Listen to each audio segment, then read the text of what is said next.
Keyshawn Bad for Business Davis been on a warpath. Supposed to go and I was gonna say knock out Edwin De Los Santos, but seeing his recent behaviors, I don't think he had that much confidence in himself. He said he came in like 4.3 pounds over, and then I'm looking at him in the interview right after the weigh-in, and he's like, the woman says to him, "You were just in this position a few months back in your hometown, and now you're on the other side of it."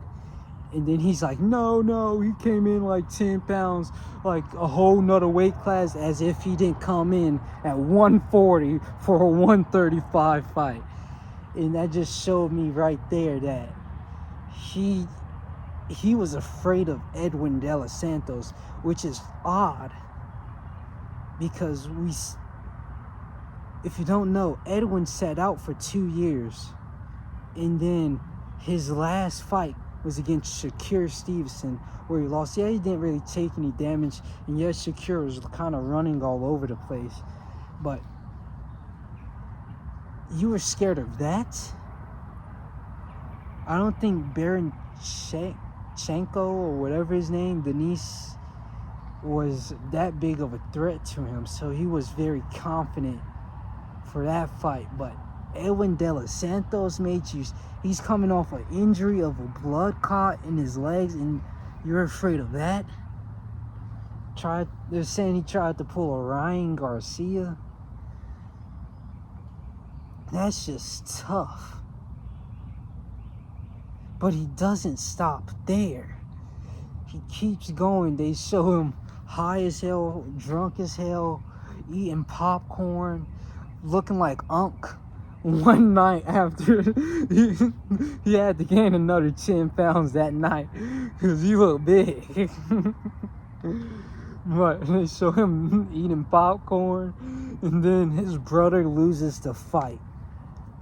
I'm thinking like, dang, DB3 is looking terrible, down bad. Keyshawn main event gets canceled, thinking Edwin De Los Santos got to take the fight. Instead, he rejected the fight because you were doing some bullshit, and took his purse money. And then his youngest brother wins, Keon Davis. He wins the fight, but his brother that went against, I think Keon's not going against ranked opponents right now, but Kelvin, he went against a ranked Nair Albright, loses down bad, horrifically. Yeah, it was. Shouts out Albright, but he loses that fight, and I'm thinking right then and there, this is already bad for DB3. You got Keyshawn looking like a fool, and then you got Kelvin losing this fight horrendously. It was a decision loss, but I'm surprised he made it to a decision. But Keon put on for the family and whatever. But then they keep going. Everything is terrible, but no, it's not bad enough. We just need to be deep in the depths of hell with our reputation right now, right?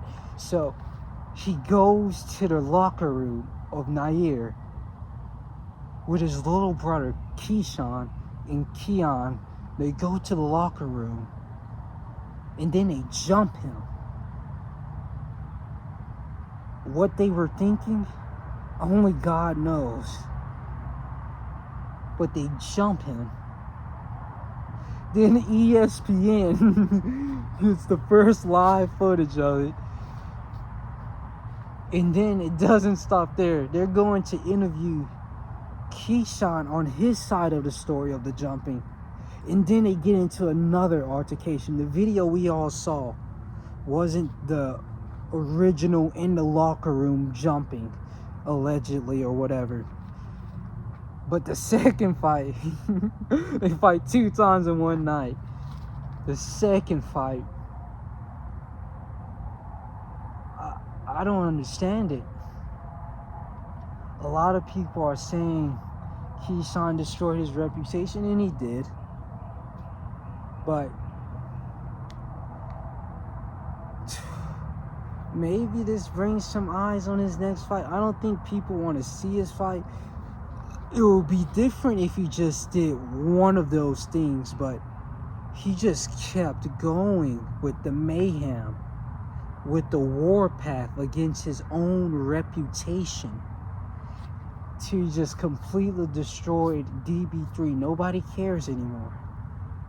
People don't want to see you perform after you show that you're scared of Edwin De Los Santos, and then you disrespect the sport of boxing with jumping Nair because he won, because he's a victorious fighter that night.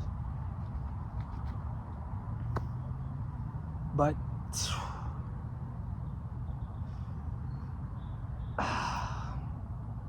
yes, that's just what it is. And I was catching up on Keyshawn's fights. I was looking to him. He's an exciting fighter.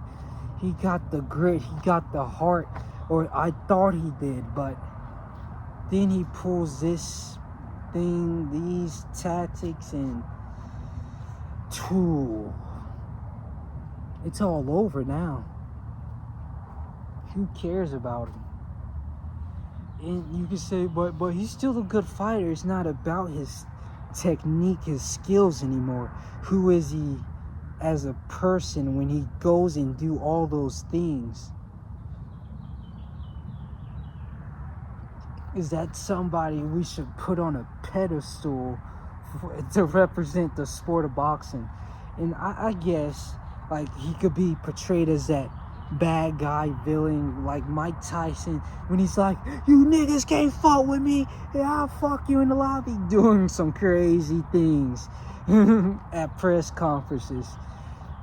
And this isn't on a Michael level trying to rape people, but this is still horrendously bad.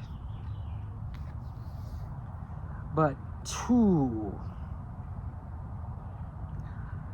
who's worse? Keyshawn Davis or Teofimo Lopez? Because Keyshawn wanted a Teofimo fight, and now they're like the villains of boxing. So who's worse?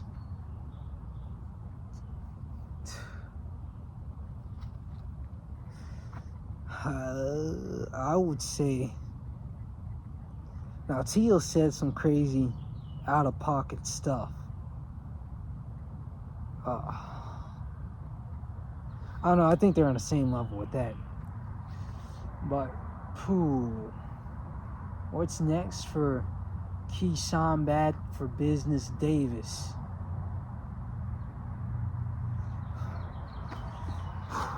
Who knows?